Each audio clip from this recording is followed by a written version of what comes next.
कहानी हिमाचल के एक छोटे से गांव झुमात्रा की है, जहां मुन्नी नाम की लड़की अपने बीमार पिता और दादी के साथ रहती थी। चूल्हे से उठते धुएं की आड़ में मुन्नी और उसकी दादी एकदम गमगीन बैठे हुए हैं।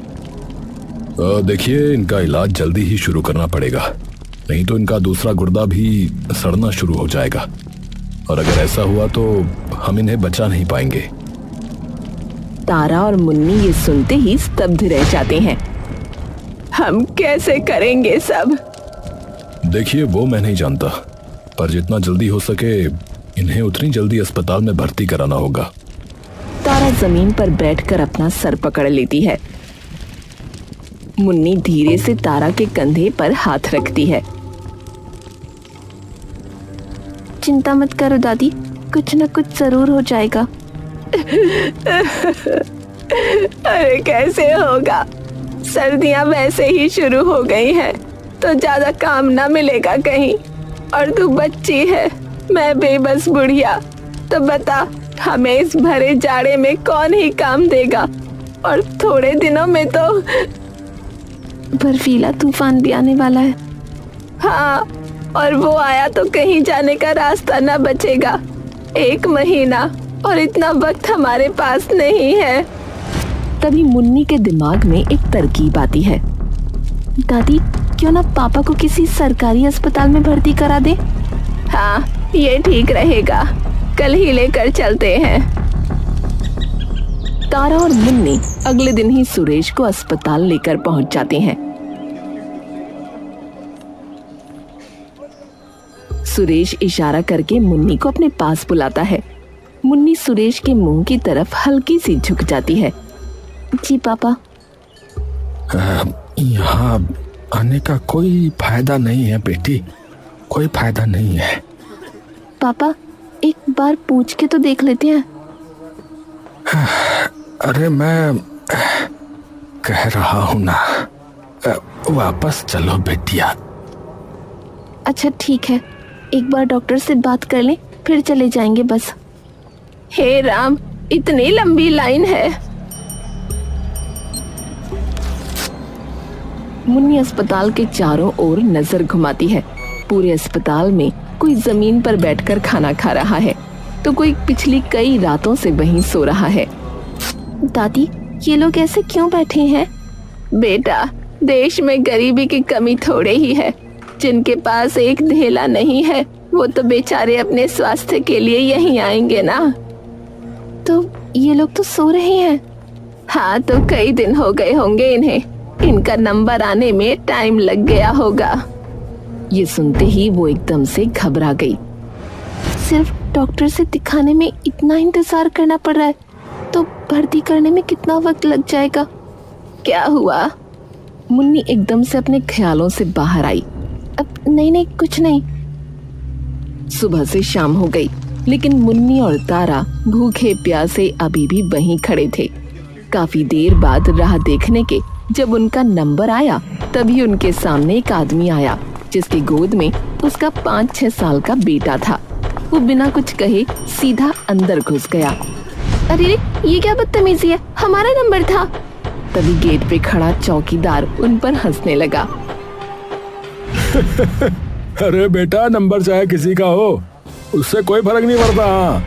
ये जो गया है ना, ये इस अस्पताल के सीएमओ का भतीजा है। हाँ, तो उसे क्या जरूरत पड़ी है तुम्हारी तरह लाइन में खड़े रहने की है? पर ये तो गलत बात है ना। अब भाई गलत है सही है, वो तो मुझे नहीं पता बेटा है। मुन्नी परेशान होकर अपनी दादी की तरफ देखती है। अब क्या ही कर सकते हैं बेटे। कुछ देर इंतजार करने के बाद आखिरकार मुन्नी और तारा का नंबर जब आया, तभी उनके सामने चौकीदार खड़ा हुआ। अरे अब चलो, अब कल देखेंगे डॉक्टर साहब। 5 बज गए हैं, उनके जाने का वक्त हो गया है, चलो। अरे पर ये क्या बात हुई? हम सुबह से लाइन में खड़े हैं। अरे तो मैं क्या करूं, उन्हें यहीं रोक लूं क्या? 5 बजे जाते हैं वो। अरे मुझे बस अपने पापा का इलाज करवाना है। अच्छा, भर्ती कराने आए हो क्या? हैं? भूल जाओ, भूल। हाँ, अगले महीने तक तो नंबर आने का कोई मौका ही नहीं है। सारे बेड बुक पड़े हैं, सब फुल है। इन्हें देख रही हो? ये जो जमीन पर लेटे हुए हैं, ये पिछले जो है ना 2 हफ्तों से यहीं पर है। अब बोलो। हे राम, अगले महीने तक तो पूरा गांव बर्फ में ढक जाएगा। इतना वक्त नहीं है दादी हमारे पास। मुन्नी व्हील चेयर पर बैठे अपने मजबूर बाप की ओर देखती है, जिसकी गर्दन कमजोरी और मायूसी से झुकी हुई थी। अब क्या करें दादी? फिलहाल तो घर ही चल बेटा, और क्या ही कर सकते हैं। तारा अपने झोले में से एक चादर निकालती है। मुन्नी, ये ले, इसे ओढ़ा दे, ठंड हो रही है। मुन्नी वो चादर अपने पिता को ओढ़ा देती है। मुन्नी। हाँ बापू। मुझे तुझसे कुछ बात करनी है बेटी। क्या? घर चल के बताता हूँ, चल। ठीक है।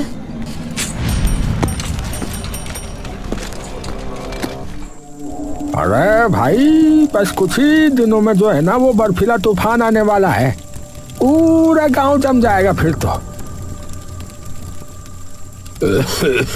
अरे मैंने तो जो है दफ्तर में छुट्टी डाल दी है 2 हफ्ते की। हाँ, अरे आधे आधे पैर धंसाते हैं बर्फ में। फालतू में ठिठुरते हुए जाओ यहाँ से। अरे भाइयों, पर मुझे एक बात बताओ, वो अफवाह सच है क्या? कौन सी अफवाह? कौन सी? अरे कि जब भी हमारे गांव में ये बर्फीला तूफान आता है, उसी वक्त गांव में ही कहीं एक छिपा हुआ कोई खजाना भी बाहर आता है, ऐसा सुना है हमने। अरे सुना तो मैंने भी है, पर हमें तो कई साल हो गए इस गांव में रहते हुए, हमने तो नहीं देखा कोई सोना साना। अरे भाई, मैं 60 साल का हो गया और बचपन से इसी खजाने की कहानियां सुनते हुए आया हूँ। अरे सुनी तो हमने भी है, पर मुझे तो फालतू की अफवाह लगती है ये। हाँ, खाली उड़ा रखी है कि जी सिर्फ बर्फीले तूफान में बाहर आता है वो खजाना, इंद्रधनुष के नीचे मिलता है। बताओ कैसी फालतू फालतू की बातें हैं ये, खाली गप उड़ा रखी है। उन सब की बातें वहां से गुजरती हुई मुन्नी सुन लेती है।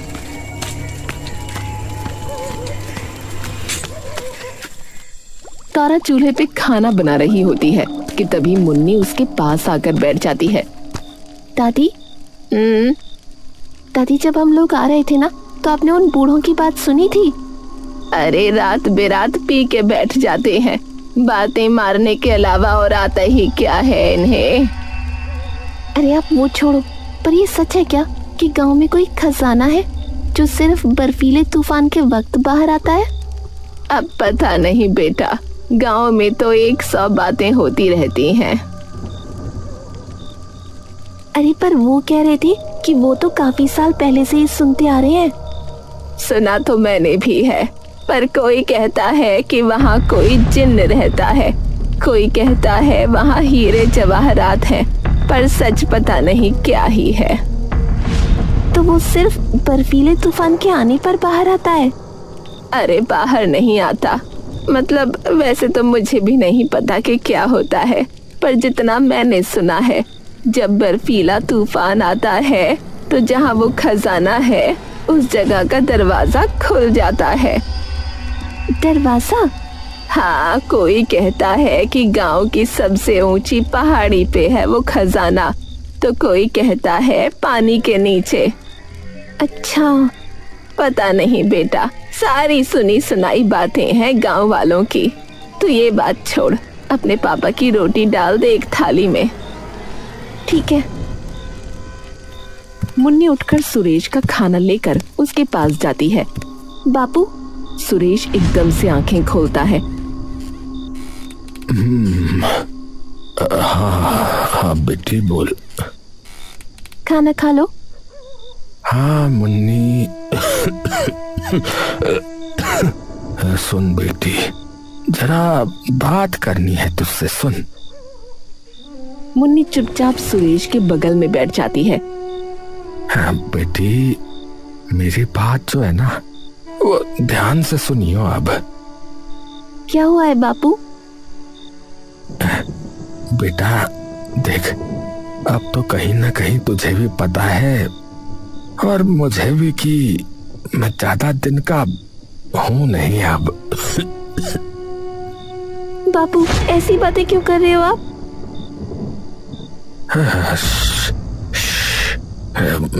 मेरी बात सुन बेटी, मेरे जाने के बाद जो है ना अपना और दादी का बहुत ध्यान रखियो तो, ठीक है? और दादी को कहियो कि जल्दी से जल्दी तेरी ब्याह कर दे ताकि तेरा घर बच जाए। और फिर दादी को भी जो है ना अपने अपने साथ रख लियो, ठीक है? ठीक है बेटी। बापू क्या बोले जा रहे हो? सब ठीक हो जाएगा, एक बार बस आपका ऑपरेशन हो जाए। अरे बेटा, आज तूने देखा नहीं हाल है क्या हो रखा है वहां पर? बापू पर अरे अरे बात मान लिया कर मेरी, मैं कह रहा हूँ। मुन्नी चिंतित मन और बेचैन नजरों से एकटक सुरेश को देखती रहती है। ठीक है बापू। शाबाश शाबाश मेरी बच्ची, शाबाश। मुन्नी चुपचाप वहां से बिना कुछ कहे चली जाती है। मुन्नी अपने बिस्तर पर लेटी है। कमरे की लाइट बंद है, लेकिन मुन्नी की आंखें अभी भी खुली हैं। मुन्नी के दिमाग में अब भी वही बातें गूंज रही हैं जो उसके बापू ने कही थीं। क्या सच में वहां खजाना है? पूरा गांव बर्फ से मानो ढक चुका था। वहीं दूसरी ओर सुरेश की हालत दिन ब दिन खराब होती जा रही थी।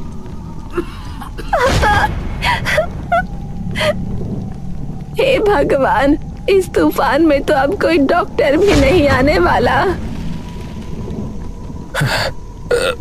मुन्नी, बेटी मुन्नी, मेरी बातें याद है ना तेरे को? याद है ना? बोल। बापू कुछ नहीं होगा, भरोसा रखो। वादा कर बेटी, वादा कर। सुरेश मुन्नी के आगे अपने हाथ बढ़ाता है। वादा कर बेटी, वादा कर। वादा करती हूँ बापू कि आपको ठीक करके रहूंगी। मुन्नी झट से बिस्तर से उठती है और अपने लोहे के संदूक को खोलकर उसमें से एक मोटा ऊनी जैकेट निकालती है और एक बस्ता टांग कर बाहर जाने लगती है। बेटा कहाँ जा रही है? बाहर तूफान आया हुआ है, बहुत बुरा। आखिरी उम्मीद ढूंढने जा रही हूँ दादी, बापू और हमारी। अरे मुन्नी, मुन्नी नहीं।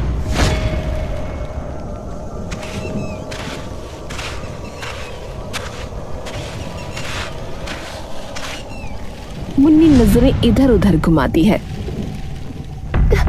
दादी कह रही थी गांव की सबसे ऊंची पहाड़ी पर है, वहीं चलती हूँ। मुन्नी अपनी दाईं ओर देखती है। तूफान में कुछ भी नहीं दिख पा रहा है, तो इसी दिशा में आगे बढ़ने के अलावा और कोई चारा नहीं है। तूफान अब धीरे धीरे और बढ़ने लगा था और उसके पैर बर्फ में धंसते जा रहे थे कि तभी उसे कई लोगों के चिल्लाने की आवाजें आने लगीं। अरे बचाओ, अरे बचाओ हमें, बचाओ हमें, बचाओ, बचाओ, कोई तो बचाओ। ये आवाजें कहाँ से आ रही हैं? अरे बचाओ हमें। मुन्नी धीरे धीरे उन आवाजों की तरफ बर्फ की मोटी परतें चीरते हुए आगे बढ़ने लगी और तभी मुन्नी देखती है कि दूर एक पहाड़ी पर कुछ चमक रहा है। ये क्या चमक रहा है? अरे बचाओ हमें, अरे तूफान आ गया, अरे बचाओ भाई, अरे भागो, बचाओ, बचाओ, कोई तो बचाओ। आवाज धीरे धीरे और तेज होने लगी और मुन्नी भी तेजी से उस चमकती रोशनी की तरफ बढ़ने लगी। मुन्नी के होंठ पूरी तरह से थरथरा रहे थे। उस पहाड़ी पर रखा हर कदम मानो उसके शरीर से आधी जान खींच रहा था। बस कुछ और कदम दूर, थोड़ा और। मुन्नी उस रोशनी के करीब पहुंचने ही वाली थी कि तभी उसका पैर फिसल गया। अब क्या करूं? मुन्नी अपने पैरों को बर्फ में फंसाने की कोशिश करती है, लेकिन हर बार उसके पैर फिसलकर फिर से बाहर आ जाते हैं। मेरे हाथ सुन पड़ रहे हैं अब। तभी 2 हाथ आते हैं और उसे एक ही झटके में ऊपर खींच लेते हैं। मुन्नी डर कर अपनी आंखें बंद कर लेती है, लेकिन जैसे ही वो अपनी आंखें खोलती है तो देखती है कि उसके सामने धूप खिली हुई है और उसके सामने एक बड़ा सा मंदिर है। यही है। मुन्नी पीछे देखती है तो उसे सिर्फ कोहरा दिखाई देता है और बर्फीले तूफान की आवाजें सुनाई देती हैं।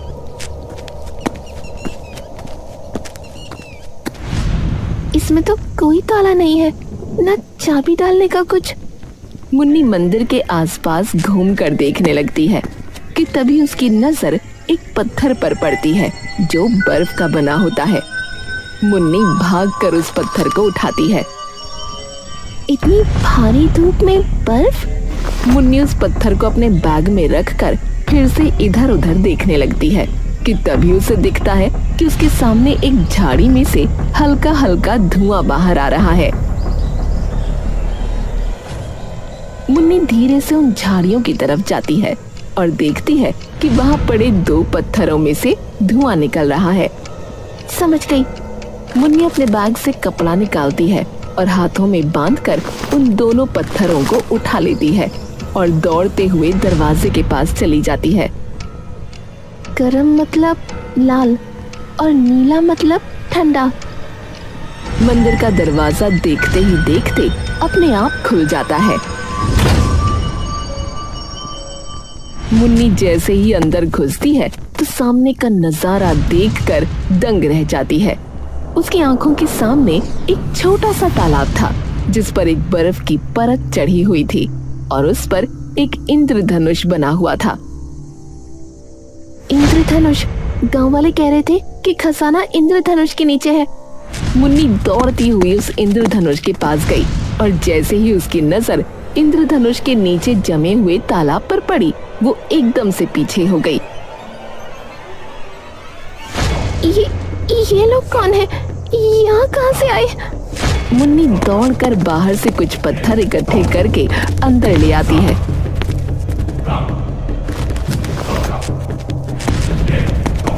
और एक एक करके उन पत्थरों को खिड़की पर मारकर उस पर जमी बर्फ को तोड़ देती है।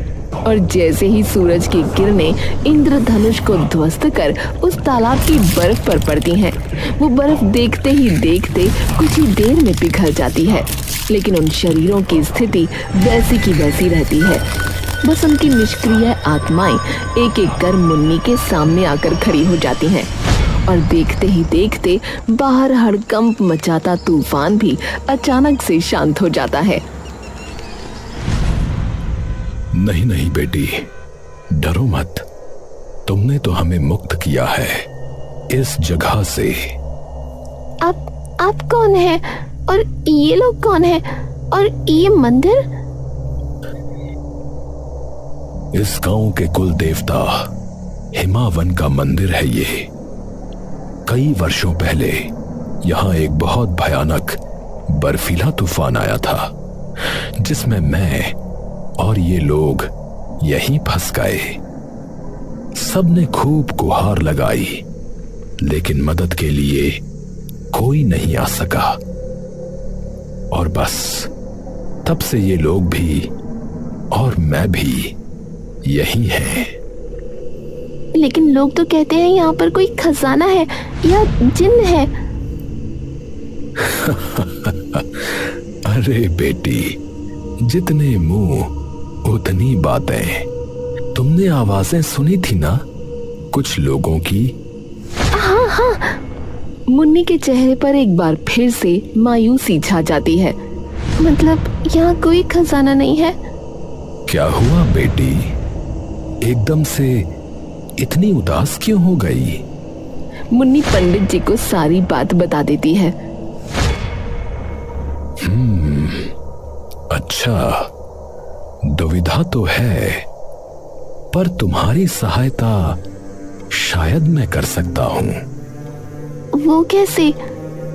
मंदिर की दान पेटी में जो पैसे हैं वो तुम ले जाओ बेटी। पर ये पैसे मंदिर के हैं।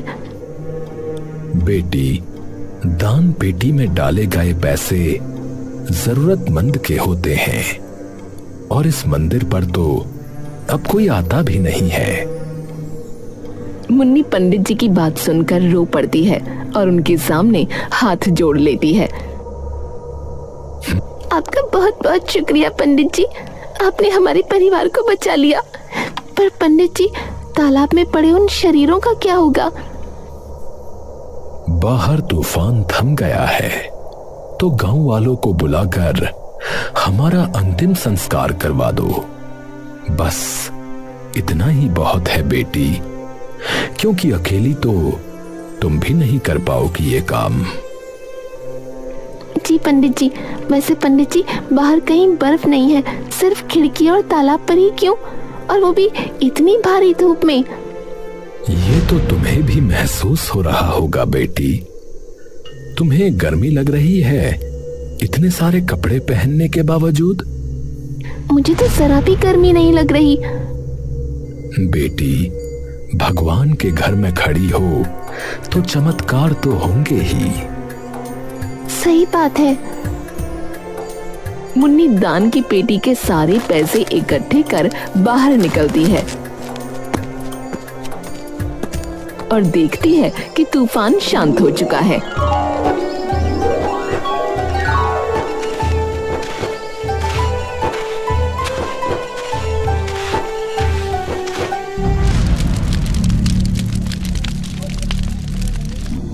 मुन्नी अगले दिन अपने पिता को अस्पताल में भर्ती करा देती है। अरे अपनी माँ ही जैसी है ये, एकदम जिद्दी। हाँ तो मैंने तो कहा ही था कि आपको ठीक कर दूंगी। सुरेश हंसने लगता है। मेरे साथ तूने उन लोगों को भी बचाया, उन्हें मुक्ति दिलाकर। सिर्फ कोमल दिल की ही नहीं, बल्कि दिलेर भी है तू, मेरी छोटी शेरनी कहीं की। चल अब। वो तो मैं हूँ।